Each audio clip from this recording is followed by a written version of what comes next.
Okay. We're at the squash, half time in the warm up between Luke and Casper. And for the squash, I'm joined by Henrik Mustonen. So Henrik, the start of the last two sets, I've asked my co-commentator for just straight up prediction. So we just want a prediction to 21, not the individual games, the full prediction. Who's going to win? What's the score? And then you're welcome to backtrack as that starts to go wrong. Yeah, I think you've probably played both the Griffiths brothers, and you've played Ratzer. Have you played against Ratzer before? Just today. Just today, okay. And Casper, you probably haven't played against. So, what do you think? How do you see it going? I'm gonna have to say that the Griffiths brothers are gonna win. Okay. My prediction is gonna be to 14 points. 21-14 Griffiths brothers. Okay, interesting. I have to say I'm impressed by the activity of Luke Griffiths. Okay. He's playing quite fast pace for someone who's not a squash player. Yeah. So I'm curious to see how that works against someone like Casper who's experienced. Yeah. Oh no. Is he alright? Okay, fine. He smiled as he went down, and I was kind of thinking it was a smile of there goes the knee or there goes the ankle. I thought it might be, but actually he's fine. Luckily we didn't see a twisted ankle there. Saying so myself, just having twisted my ankle. Oh, right. Okay, yeah. Yeah, I think in this particular matchup, I think you're right. I think Luke's tempo could play a big part in this actually, because I think he's more comfortable playing at a faster pace. Casper's going to want to slow it down a little bit. Yeah, I think the only thing is that I think Luke at least it seems like he's quite used to defending. Yeah. Like he's often the guy chasing the balls and running after the ball, and now it would be his time to take the initiative. Yeah. And I think that might be the only struggle he will have in this match. Yeah. But so far he's doing quite a good job. He's actually taking the initiative. Yeah. So he's taking the ball early. And the other thing is that when he's doing that, he's hurting the opponent physically as well. Yeah. And also mentally, there's the factor that you start to wonder, like, what can I do against a guy who's in front of me all the time? Yeah.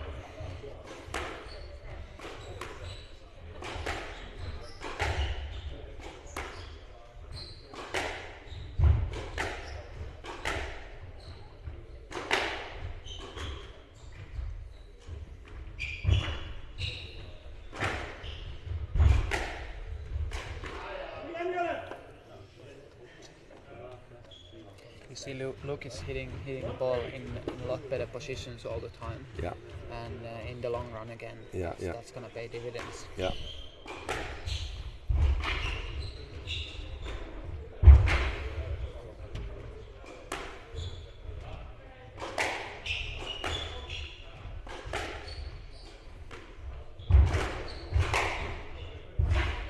It's a good play.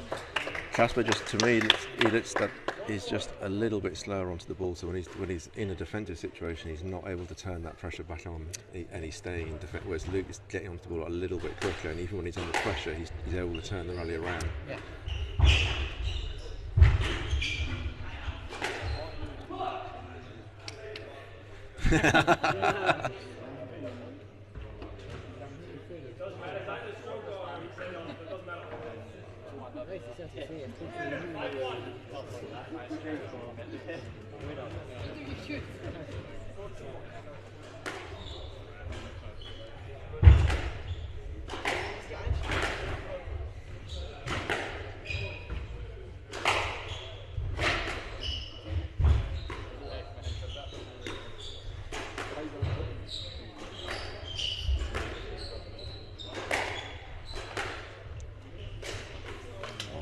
This is actually quite a true squash court. Yeah, it is. So you can see that the bad shots they bounce in the middle. And, but you hit a good length, good pace. You get a really good rally at the back actually.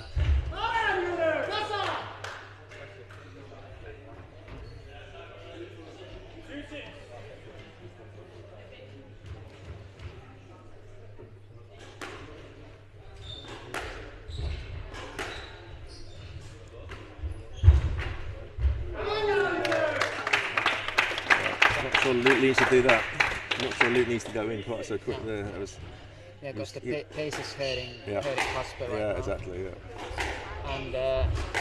And I think the only chance for Kasper is really those kind of one-shot wonders, or then just lifting the ball. Yeah. And so far he hasn't lifted the ball once, other than when he has really been desperate. Yeah, sure.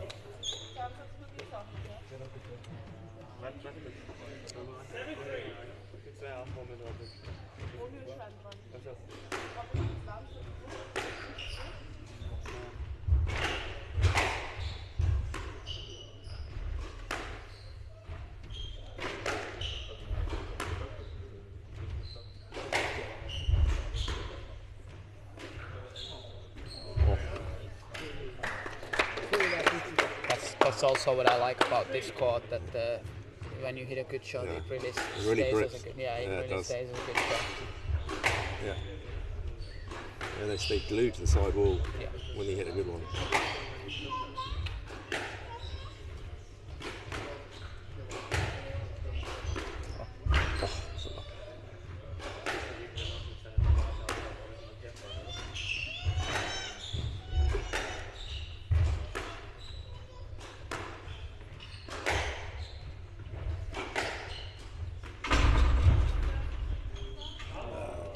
Good. Yeah, I think the problem is that the pace originally was so high that now Kasper is not able to take any volleys. Yeah. And then he's not able to hurt Luke even when he has the chance. Like there. Yeah. Probably should have tried to go for a volley there also. But he just can't volley anything because originally the pace was too high. Yeah.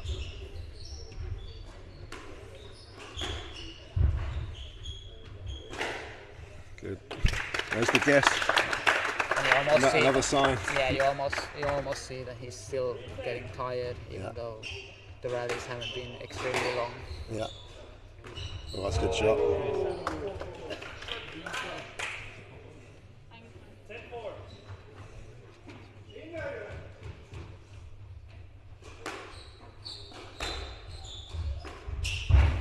Good. That was a very strong first half. Yeah, very strong. Always difficult to come in as the second player, because kind of you want to watch your partner, but then you kind of want to stay warm. Yeah, sure. And then after two very different sports, you're supposed to play squash. So it's interesting to see how well these guys start, but I think we're going to see a couple of quite long rallies in the beginning, just to feel each other out a little bit. I'm glad I've got you commentating, because you're a man who's quite experienced going into the second half of squash 4-11 down to try and turn it around. So what sorts of things does Rats have to think about here to try and find a way to try and win the set from 4-11? Because I guess the risk and reward of how many shots to go for, how safe to play. Versus winning, trying to win the set. It's a difficult balance room to try and strike. Yeah, not to sound arrogant, but I think obviously his mindset has to be a little bit different to mine. Yeah, sure, yeah, okay. Personally, when I go in, I try to make a couple of quite hard rallies to start with, just to kind of show my opponent that it's going to be difficult to get any points, and also just to get some lactate into the legs in the beginning, because that will affect the shot quality, and that will make my life easier. Yeah, sure. Because I know that when you have to play this long a game, that your concentration will relapse a couple of times. Yeah. And those are kind of the situations where your opponent is going to try to hurt you and get a couple of easy points. But I think ultimately the key Ratcher's game is going to be that he has to show Leon now that you're not going to get anything easy. Yeah, I'll tell you. You have to work really hard for each of your points, and maybe get a couple of easy, like maybe a mistake or something in the beginning.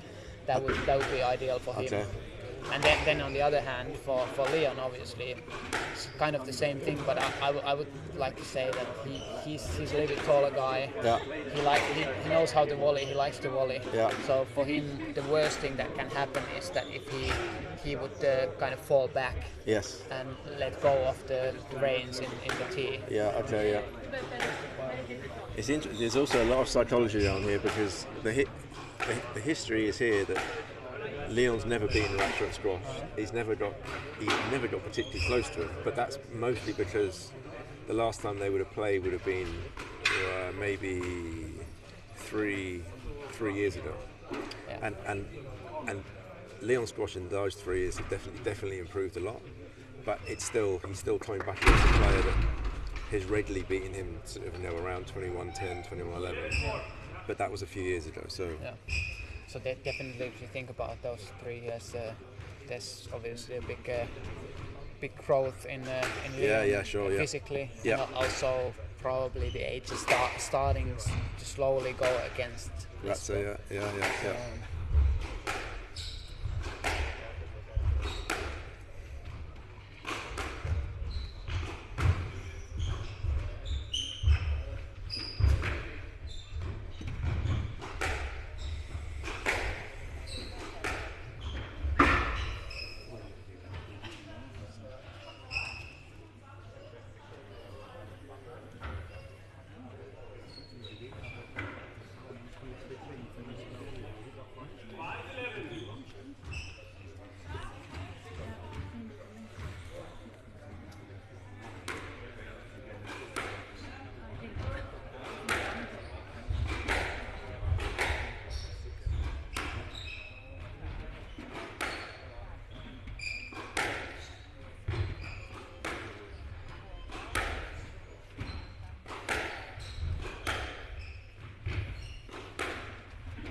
So that rally was kind of a prime example of more of a mental game than like a good squash rally. Sure. Just very much feeling themselves out. Yeah. And you could see the ball was bouncing high off the back wall. Yeah. Anyone a little bit better squash player would obviously start attacking a little bit more, punishing from those loose shots. But these guys, they are happy to kind of just test each other out a little bit.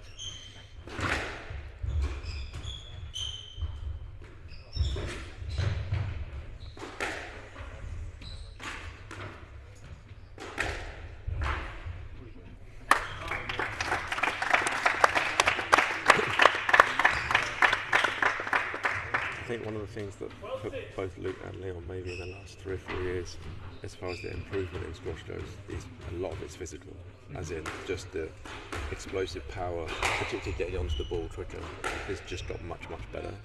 Yeah. And that's just natural sort of growth. Yeah, and also just being able to pick up one extra ball against regular Racketlon players, even the elite Racketlon players. Sure.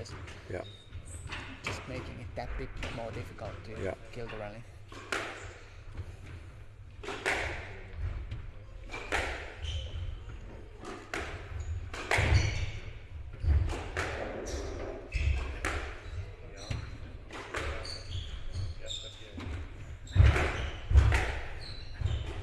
A little bit better from Leon, just onto that stepping up the pace a little bit. I think that would be the key if he wants to win this game.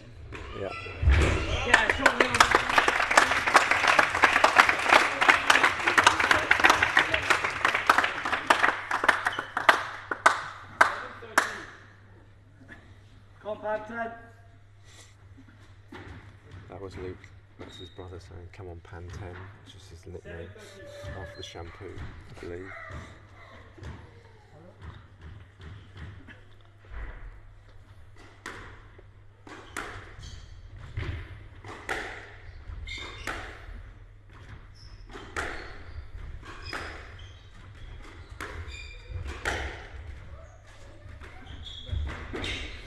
He had him. But again, a lot of shots very short. Very short, yeah. Yeah.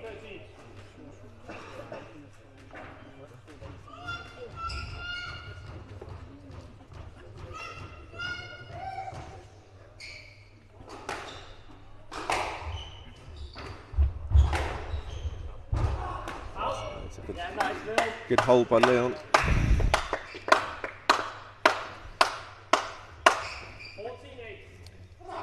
One thing to point out from both of the players is that when they're hitting their basic shots, a lot of times they're almost leaning backwards, so their balance is going back instead of forward. That makes the shot. That's the quality. Yeah, the shot is bouncing up instead of down from the back wall. Yeah, nice, Leon.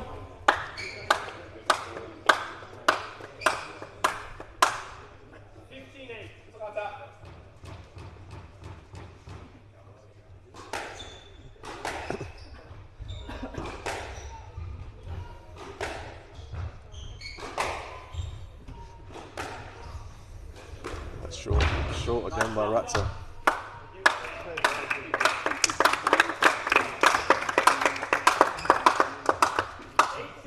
Very different kind of game than the first half.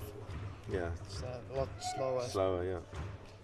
Quality is about the same level probably, but it's just a lot slower. Yeah. And it shows how squash can be played in different ways as well. Yeah.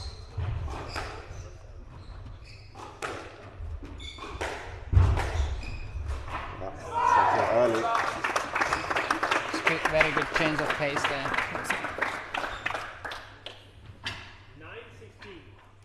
That's something I would like to see more in this game, particularly. Yeah. Just stepping up. Stepping up, taking that volley early across the tee line. Yeah.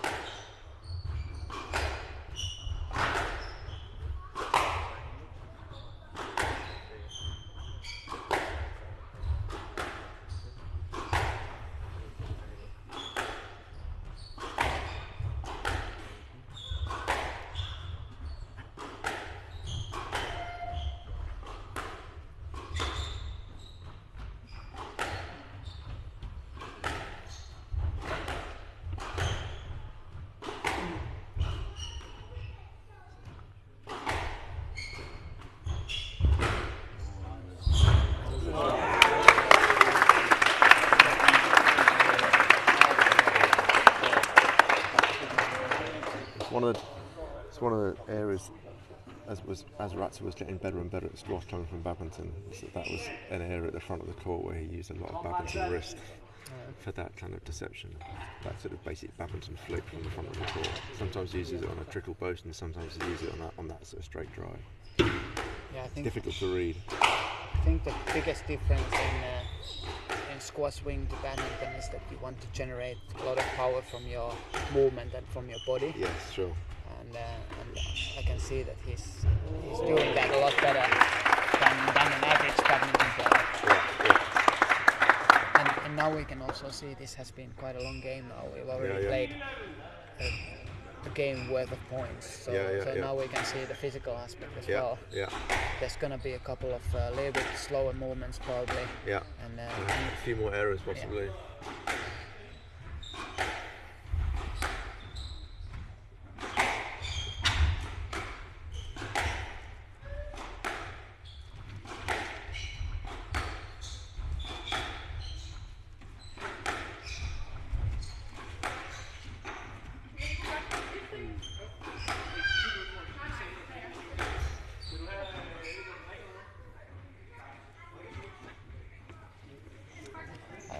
to say in these kind of situations that the fortune favors the brave. Yeah, okay. So now the one who's taking the initiative, who's able to step up a little bit more, is probably gonna win. Yeah. Even though there's still 5 points in between them. Yeah. You see, there's a little bit of attack there. Yeah, I think Ratzer as a singles player is renowned to getting himself out of problems, thinking his way through, understanding what needs to be done in mid-match. That was one of his great strengths. Yeah, I think that's one of the fascinating things about Racketlon, because the games are so long, but it's still one game only. You have to make small adjustments and quick thoughts about like what to do and how to change your game in order to beat the other guy.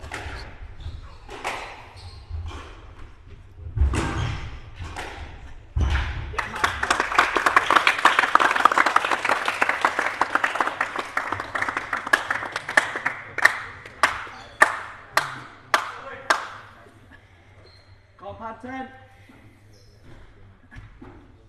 12-17.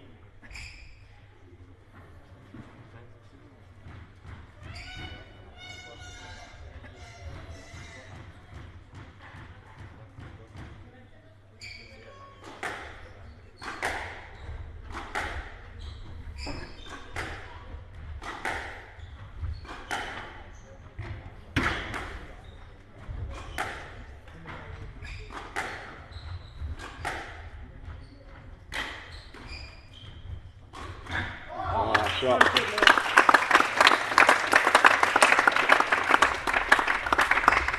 Now we saw a couple of little bit labor movements from Ratzer, so it shows that it's not necessarily the length of the game, it's more the pace or the speed of the game. Yeah.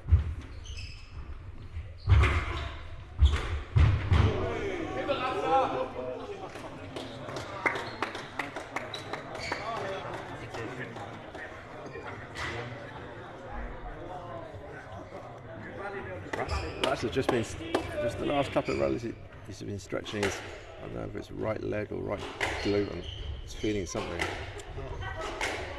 But that was still quite a good pickup. Yeah, it's great. Yeah.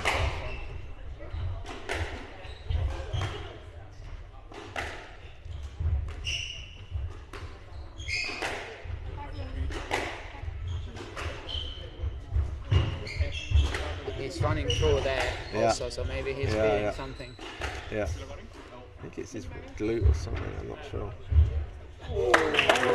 Probably the right leg. Yeah.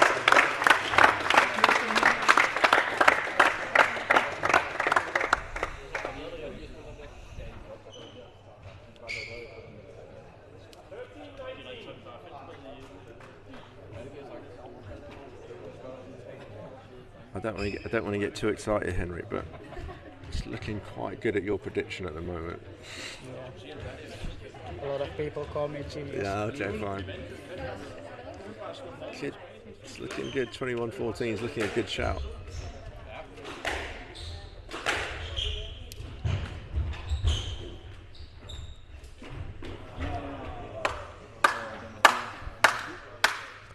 I think in my prediction I was thinking that shot would go in. Yeah, okay. But let's see. Alright, okay. First map track.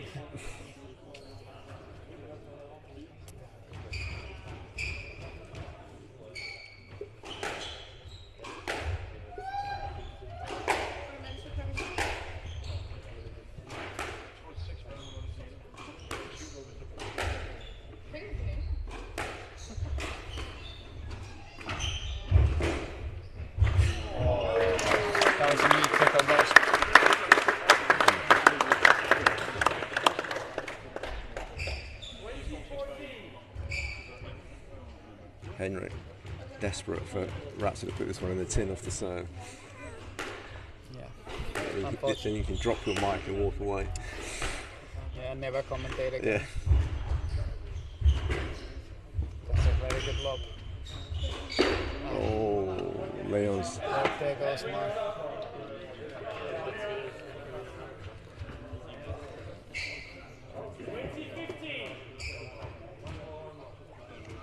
But it is often those changes of pace that kind of make you hesitate a little bit with your shot, and then that's why you miss it. Yeah.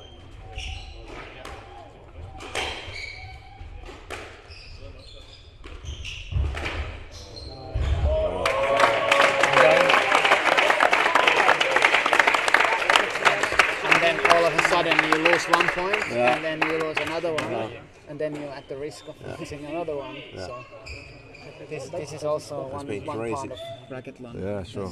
Well, you just need to look at the first two sports to see the swings, and both the first two sports, the Danes were up in both of them by a long way. They're getting their own back here.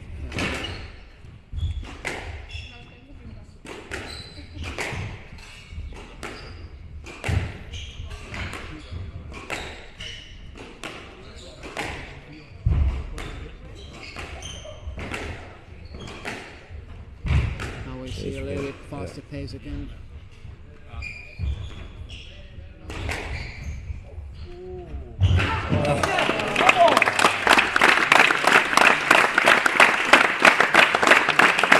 Good last rally. And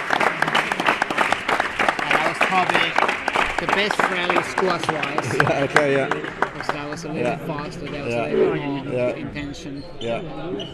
But again, now Jesper probably won points-wise against Leon, so he's probably in the head of Leon still. Well, what was that? So I think that was 12-10 to Ratzo. Yeah, 12-10 to Ratzo. So we see there's still something there. There's still something there for sure. Interesting. So I think that makes, what are we? 5. I believe the Griffiths brothers are 4 up going to tennis. So they need 18 to win. You'd put them as definite favourites in the tennis. I think we said earlier that the one sport out of the first 3 which we thought there was one clear advantage was the tennis to the Griffiths brothers, but anything can happen. Yeah, still all to play for. But they've been very solid on the tennis court. Yeah. All right, we'll rejoin you in the tennis.